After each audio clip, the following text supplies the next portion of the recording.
Hey, it's Amanda. I'm going to talk about my weekly planning and my weekly review process in my standard size traveler's notebook.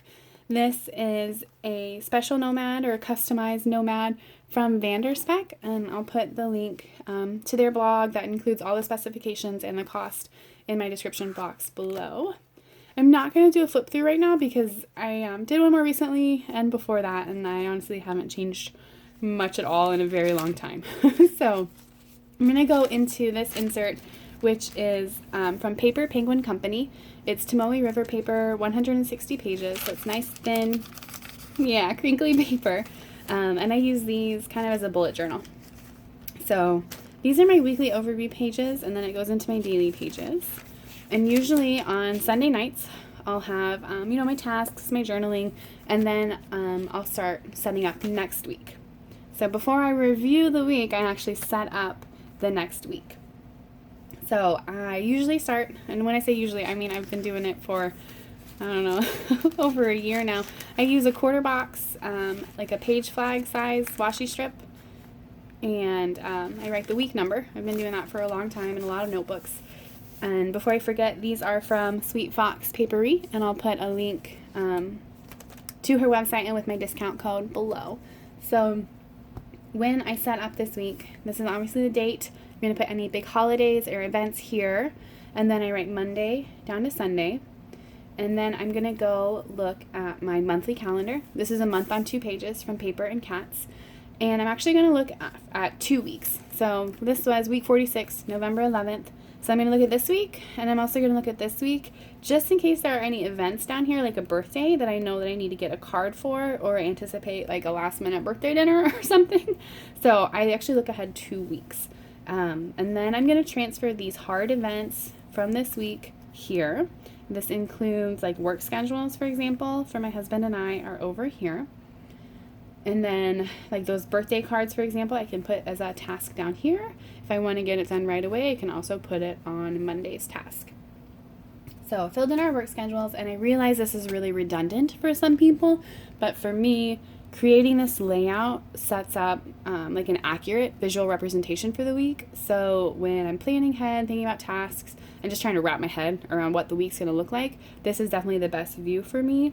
I used to plan like this with just graph paper on this side and a weekly on this side from Paper and Cats. And then I switched to dailies. So this is also just good old habits that have stuck with me. So as I said, this gives me a really good visual, so I know like I can fill in tasks, and then I can also realize what's missing. So I'm like, oh, we're not like doing anything fun this week, or maybe we can have a play date. So then I can get a hold of my other last minute friends, and we can try to set something up. I'll also see like, okay, on Tuesday I'm going to need directions. I don't know, I've never been here before, so I can go ahead and look that up now, screenshot that so I don't have to worry about it Monday night or Tuesday morning.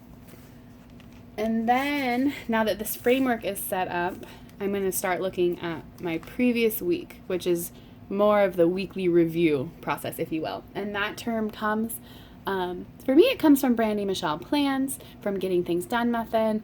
Brandy has a great overview. You can also read the book, depending on your preference. I read an older version of the book.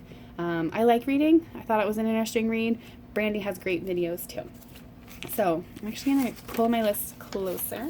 I don't want to forget anything today because this is very habitual for me. I don't have to think much about it, but I want to make sure I explain it in a way that makes sense to you guys. So I've set this framework up. I'm going to go back through these lists, or these daily pages, and if I were to have gone the other way, so if I didn't have this framework first, then I would be flipping through these pages. I would catch tasks or notes that needed to be transferred, and then I would have like a list, basically. Like I would just make another list of things that needed to be moved somewhere else. So instead, I set up the framework first, then I go get the things that need to be completed still, and then I can move them into this framework that's already set up. So I think that saves some time for me. I also like to be as efficient as possible, and I remember when I was growing up, my mom was like, you should only touch something once. If you have it like in your hand, for example, like a piece of clothing, you should go put it in the closet. Don't like set it down somewhere else to pick it up later, then you're handling it twice. So only touch something once is kind of the theory that I have in mind when I do that. So Really quickly on my daily pages, these are bullet journal style keys. A dot is a note, a square, an open square, sometimes an open heart is a task, and I check them off as they're completed. And then if I have a forward arrow, like here, that means that I migrated it. I don't distinguish between migrating things forward or migrating things to my monthly calendar. I think that in the bullet journal methodology, that is a difference. So you just have to know what works best for you. And so I'm going through these lists, and when I do my weekly review, I do my best to give myself time to do tasks that take less than 2 minutes. Instead of transferring that task, I'm going to try to complete that task. And that's something from David Allen from Getting Things Done. A lot of times I'll do this at night. So I'm like looking at my notes for this video and trying to estimate how long it took me. My daughter woke up in the middle of my weekly review, so I had to stop and I had to go take care of her and get her back to sleep. But as I was cuddling her back to sleep and her eyes were already closed, but she's not quite asleep, I was able to get some of those 2-minute tasks done, like replying to YouTube comments and stuff like that. So other things that go from my daily pages to somewhere else, sometimes if I need to add something to like one of my action lists, for example, I'll catch that during weekly review. So if there was something that I was waiting on, and instead of putting it back here for some reason, I put it up here because I thought it was coming that day or whatever, then I can add it to my waiting on list. So this section is just in the back of my Tomoe River paper insert, like I said. I think it's like 10 or 12 lists basically that I've created, and these are action lists, which is from Getting Things Done, and it's something that I review on a weekly basis at least. So really quickly, this is add to A5. My A5 was my homeschool notebook, so anything related to homeschool I'm going to add here. Affirmations, sometimes I'll put quotes here. Lately I've been writing songs or musicians that I want to listen to more. This is for my blog. Inkimperfections.com will be live when this video goes live. So this is anything like planner related that I want to look into, or notes for my blog. Jose is my husband, and this is a list of things that I want to talk to about him when we have time. And this is rare disease notes for the rare disease my daughter has. This is for my kids, so anything related to them, like sizing. Nursing is related to work. I have something. And then at computer, at PC is like usually stuff that I want to print, but a lot of times I don't take the time to do it. I just sit down and do it all at once. And this is what I'm waiting on, wish list, IKEA. And that's the end of it. So that's something that is also part of my weekly review process. But usually as I'm going through my daily pages, I end up back here anyway, and I end up reviewing it. So it kind of depends on when I do that within my weekly review. But I do it every week. Excuse me. And then those lists kind of also act as my trigger list. This is the trigger list from Getting Things Done method. You can find this on their website.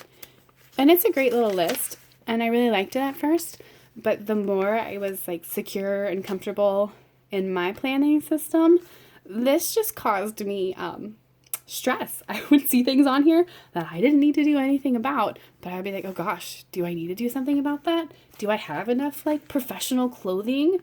What's my current house value? Like, do we have a plumbing problem? I don't know. Is there like, it would just trigger all these stress responses for me, honestly. Like, I didn't need to see this big list of everything in my life that could be unfinished or uncompleted, because I feel like I have a pretty good grasp and I know what's going on in my life and what I want to do and accomplish, like short-term, long-term, everything in between. So seeing that list of just random everything in your life that could go wrong is kind of how it presented to me. So I've moved on from using that. And that's definitely my own like personal psychosis, and I know some people really like it. So talking about brain dumps, flipping through, waiting on, yeah. So when I flip through these lists, it is kind of like my brain dump, like that trigger list that initiates that, which is really helpful. And I think we should all have some form of that when we're planning. So we did the action list in the back of the Tomoe River paper. Now we're kind of flipping through the daily still, making sure we didn't miss anything. I usually go back 2 weeks just to make sure. It's kind of just like an additional security check that gives me peace of mind. And I just go through 2 weeks and make sure no tasks were missed, nothing needs to be migrated.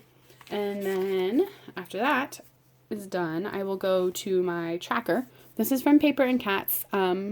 I like made an ugly version and I sent it to Taylor at Paper and Cats, and I was like, can you please make this beautiful?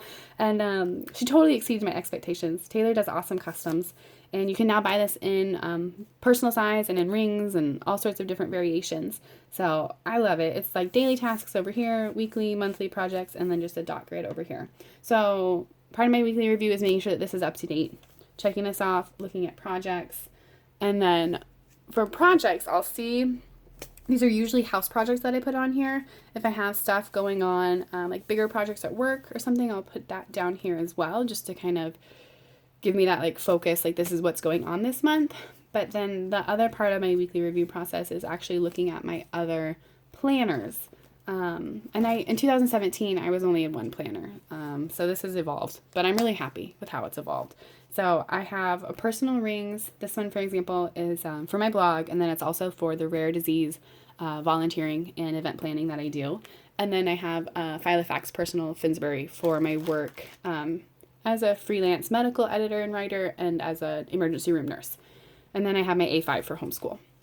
And I kind of play with the Hobonichi weeks this year for homeschool as well. But I don't think I'll do the weeks next year. But now I feel like we have drifted away. So that is the end of the weekly review process. When all of that is done and kind of as that's going on is when I made a line right here to tell myself this. So as I said, we're filling this out. We do all the other process stuff. If stuff really needs to be transferred and get done right away, it can immediately go on Monday's tasks. So I wrote the holiday, I wrote the things I wanted to do today, I wrote where we were going that day, and that's where I stopped. And then I went to bed. So everything that you see below that is stuff that I added during the day on Monday and Monday night. So that kind of drifts into daily planning, which can be its own video, I think, as well as monthly planning. And then I can also talk about kind of my weekly review and weekly planning in my other notebooks. If you have any questions, I'm always happy to answer them either here on Instagram. You can shoot me an email. And as I said, my blog, inkimperfections.com, will be up and running when you see this video. So I think that will really help explain some things in more detail and answer a lot of frequently asked questions for you guys as well. Thanks for watching.